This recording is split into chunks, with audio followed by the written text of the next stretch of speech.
wanita super jenius ini bersikeras bahwa komputer memberinya soal yang salah. Ia bersikeras bahwa tidak ada jawaban untuk akar pangkat 3 dari 465052208981731. Tapi host itu justru mengejeknya dengan mengatakan bahwa manusia dari negeri pawang ular dan Ganesha tidak bisa mengalahkan komputer. Tidak semua orang bisa jadi Einstein.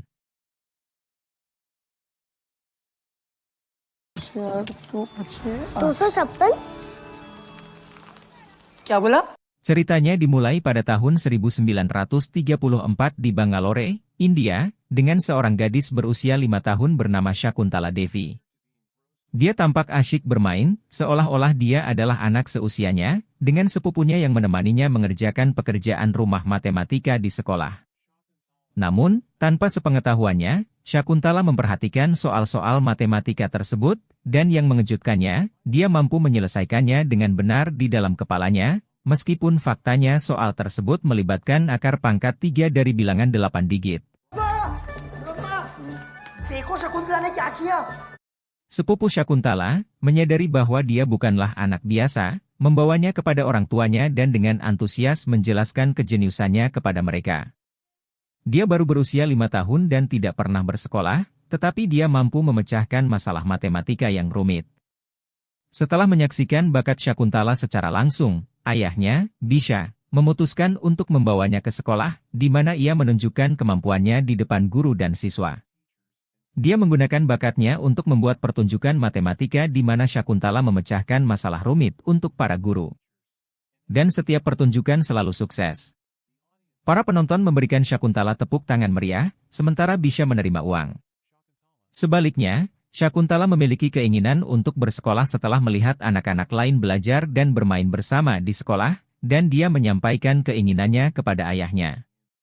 Sayangnya, Bisha menolak untuk mendaftarkannya di sekolah, dengan alasan bahwa dia cukup cerdas tanpa bersekolah. Pada suatu sore ibu Shakuntala memintanya untuk belajar karena dia memiliki pertunjukan matematika di 10 tempat berbeda pada minggu berikutnya. Shakuntala mulai memberontak. Ibunya kesal karena dia menolak belajar. Dia bahkan mengancam Bisha dengan hukuman jika Shakuntala terus menolak untuk belajar.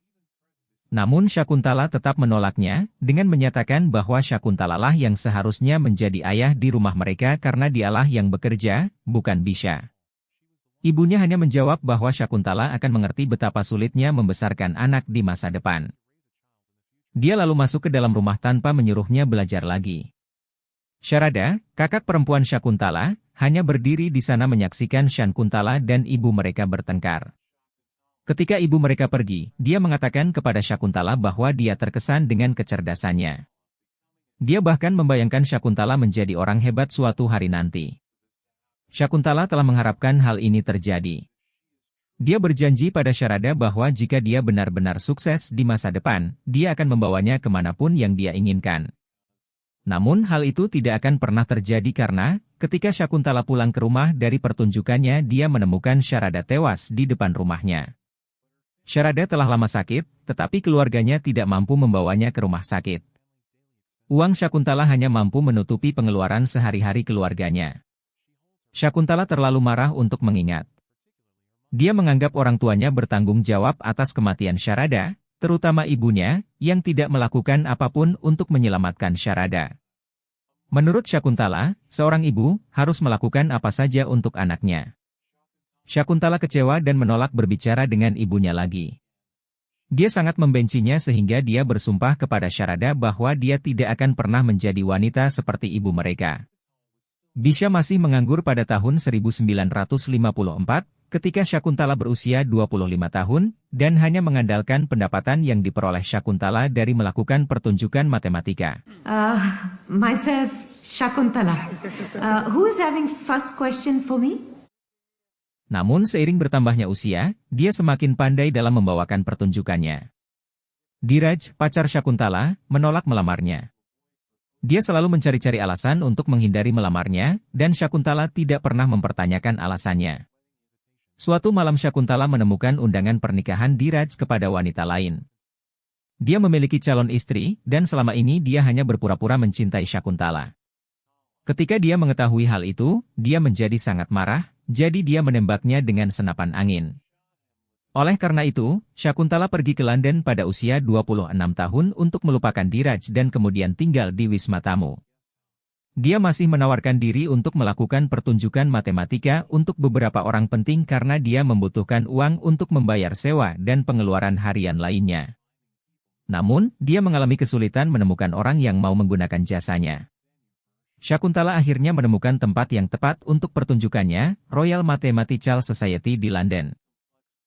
Hasilnya, ia memecahkan berbagai permasalahan rumit di hadapan para intelektual yang hadir.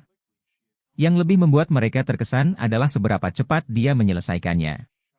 Termasuk Javier, seorang matematikawan asal Spanyol, yang terkesima olehnya. Dia bahkan mendekati Syakuntala dan mengundangnya untuk mengenalnya. Tidak butuh waktu lama setelah itu bagi keduanya untuk mulai berkencan. Singkatnya, hubungan Syakuntala dengan Javier cukup bagus. Dia membantunya meningkatkan kemampuan bahasa Inggrisnya dan ditampilkan di sekolah-sekolah kepada pejabat London. Put the two together and what's your answer? Dan dia selalu sukses dalam acara matematika apapun yang dia lakukan. Dia bisa menghasilkan banyak uang dari pertunjukannya, yang membuat induk semangnya bangga. Namun senyum Syakuntala sirna saat ia menerima sepucuk surat dari orang tuanya yang meminta agar ia mengirimkan uang untuk biaya hidup mereka di India. Dia jelas-jelas marah hanya dengan membaca surat itu. Dia merasa orang tuanya memperlakukannya seperti ban dan telah melakukan itu sejak awal. Mereka bahkan tidak menanyakan tentang kesehatannya dalam surat itu, dan yang mereka pedulikan hanyalah uang. Meskipun demikian, dia menanggapi surat mereka dan berjanji untuk mengirimkan uang kepada mereka setiap bulan.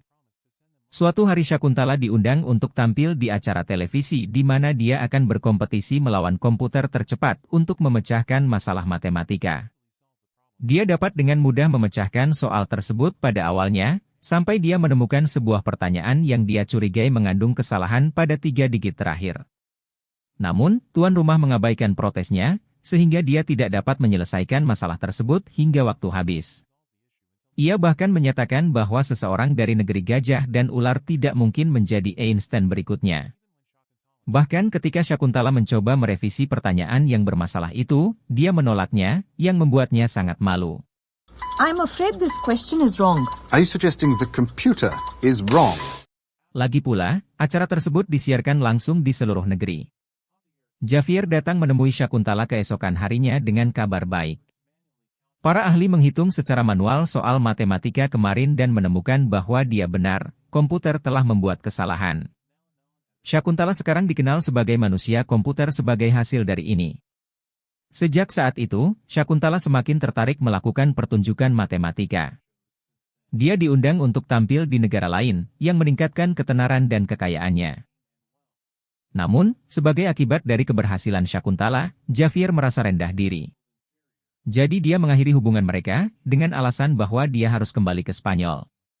Syakuntala akhirnya bertemu dengan pria baru, Paritos Banerjee, pada tahun 1968 di Bombay, India, dan mereka dengan cepat jatuh cinta.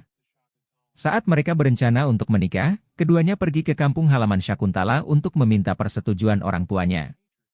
Namun Syakuntala menyadari bahwa dia masih membenci mereka. Kebenciannya terhadap mereka lebih besar daripada rasa sayangnya, jadi dia menolak keluar dari mobil dan menemui mereka bersama Paritos. Akibatnya, di dalam mobil, Paritos melamar Syakuntala. Mereka kemudian menikah tanpa memberitahu atau mengundang orang tua Syakuntala.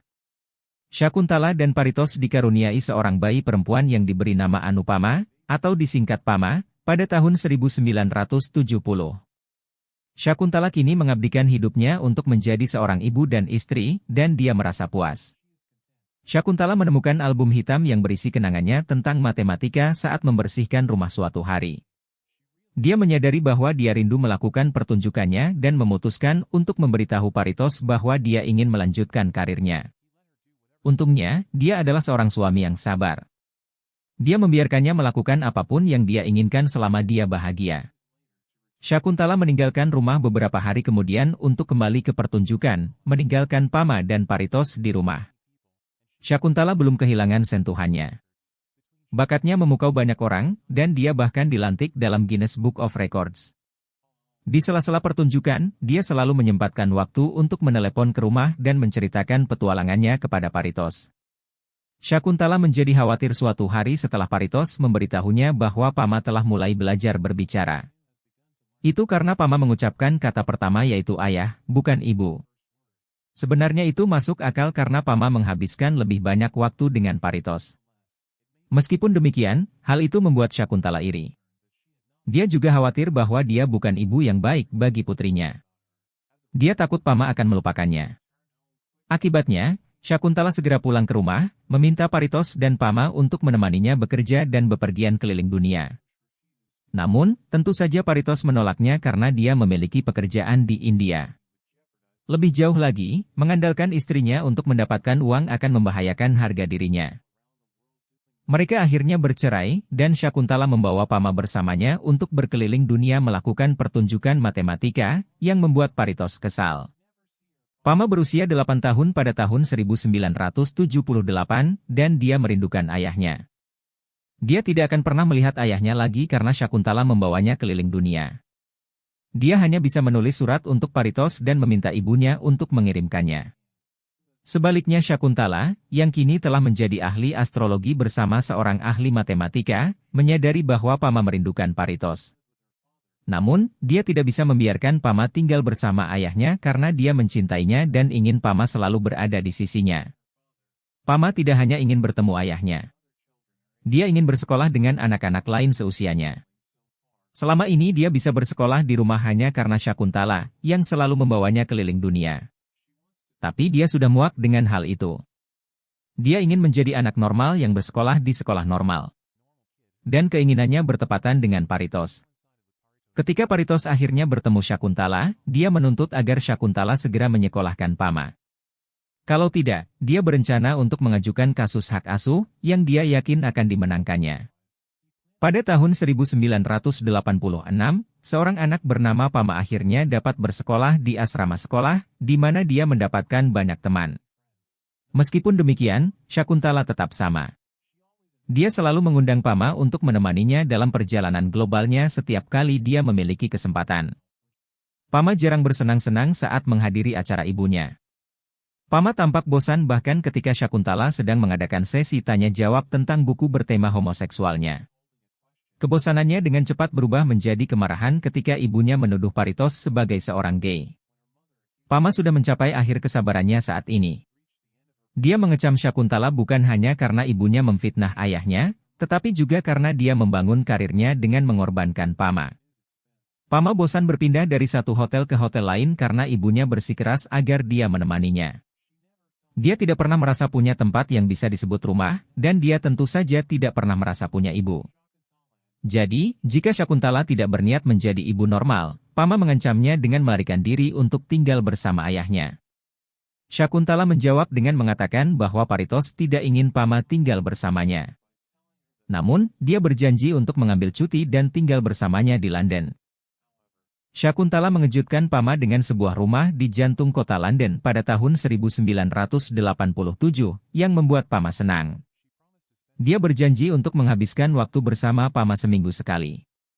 Dan Pama bebas mengundang Paritos ke rumah barunya kapanpun dia mau. Syakuntala tidak membuat janji kosong. Dia sekarang menghabiskan lebih banyak waktu dengan Pama, melakukan hal-hal seperti bersepeda dan memasak bersama, yang memungkinkan anaknya menikmati hidup lebih dari sebelumnya. Dia bahkan membantu Pama memulai bisnis real estate-nya. Namun, hubungan mereka memburuk lagi pada tahun 1997. Pama, yang saat itu berusia 27 tahun, bertemu Ajay Kumar, seorang pengusaha yang akan menjadi calon suaminya saat itu. Dan, tentu saja, tidak butuh waktu lama bagi mereka untuk jatuh cinta. Ketika Ajay melamar Pama dan kedua keluarga menyetujui tanggal pernikahan, dia berselisih pendapat dengan Syakuntala. Syakuntala berharap Ajay dan Pama tetap tinggal di London setelah pernikahan mereka sehingga Pama dapat menemaninya kapanpun dia bepergian keliling dunia. Namun, Ajay tidak bisa menyetujui harapan Syakuntala. Dia punya kehidupan di Bengaluru, India, dan dia ingin Pama bergabung dengannya di sana.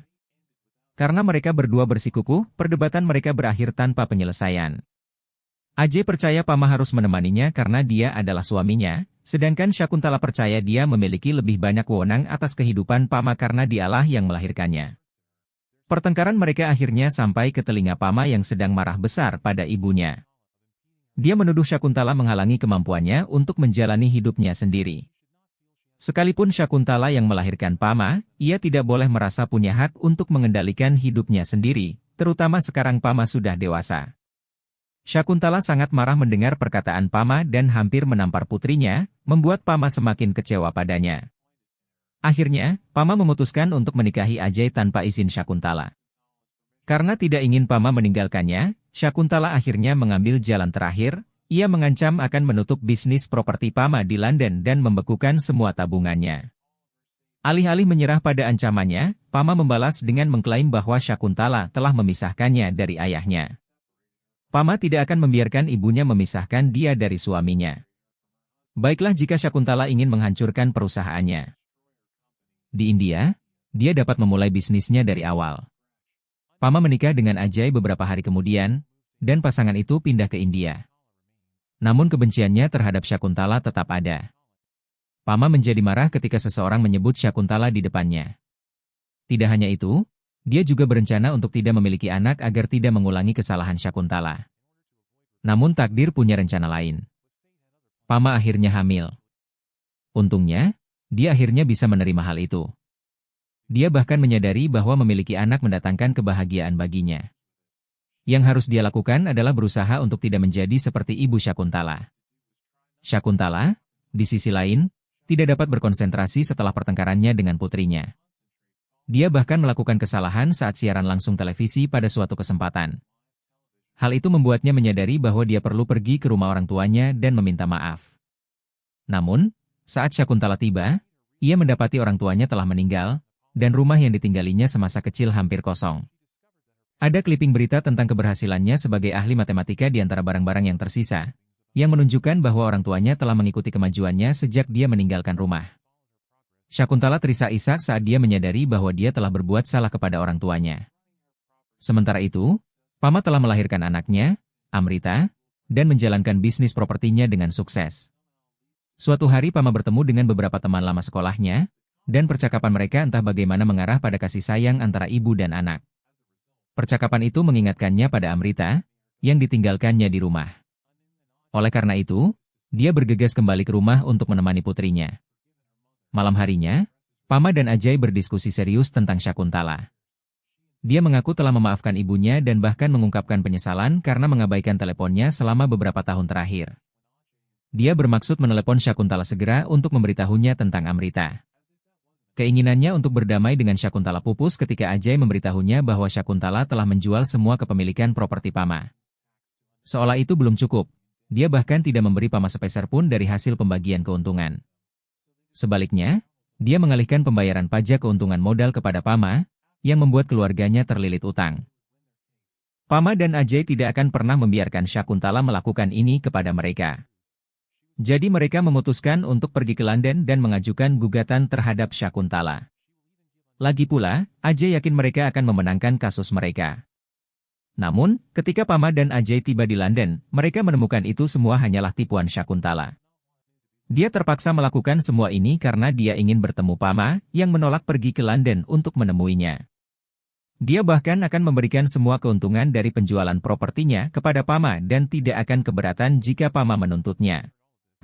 मैं जेल जाने को तैयार हूँ। Miss Devi, you can't just lose this case like this. Syakuntala tidak ingin Pama menjadi seperti dirinya, yang telah menghabiskan seluruh hidupnya membenci orang tuanya. Dia ingin Pama benar-benar memaafkannya atas semua yang telah dia lakukan padanya. Pama terkejut ketika mendengar semua ini. Dia butuh waktu untuk memikirkan semuanya, jadi dia meminta semua orang untuk meninggalkannya sendiri. Saat sendirian, Pama menemukan album hitam yang selalu dibencinya. Ketika dia membukanya, dia menemukan bahwa isinya hanya foto Pama dan Syakuntala saat mereka bepergian keliling dunia. मैं उनकी black book का हमेशा मजाक उड़ाया करती थी। Dia kemudian menelepon Ajay dan menceritakan kepadanya dengan penuh semangat tentang foto-foto itu. Syakuntala, di sisi lain, memperhatikan antusiasme Pama. Pama akhirnya memaafkan ibunya dan meminta maaf kepada Syakuntala karena mengabaikannya selama beberapa tahun terakhir. Akhirnya, ibu dan anak itu berpelukan, menikmati reuni mereka setelah bertahun-tahun berpisah. Di akhir film, Pama, Ajay, dan Amrita terlihat menghadiri pertunjukan Syakuntala, yang kemampuan matematikanya telah membaik lagi sejak ia berdamai dengan putrinya. Ia bahkan dinobatkan sebagai manusia komputer pertama di dunia, membuat Pama bangga memiliki ibu seperti itu. Thanks for watching. Don't forget to subscribe. Tell me why you have to seem so distant when I'm holding you